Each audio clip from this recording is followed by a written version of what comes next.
Okay, today Ayla will show everyone how to eat rice with ketchup chicken. Macam mana Ayla makan? Suap balik. Tunjuk macam mana suap. Clever girl. Clever girl.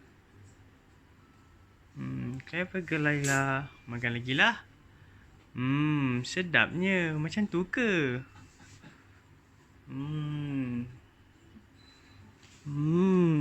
Pandai lah Ayla. Sedapnya Ayla. Good girl. Good girl. Yum yum. You like it? You like it? You like it? Pandai lah dia. Yum yum. Clap your hand. Good girl Ayla. Sukanya dia.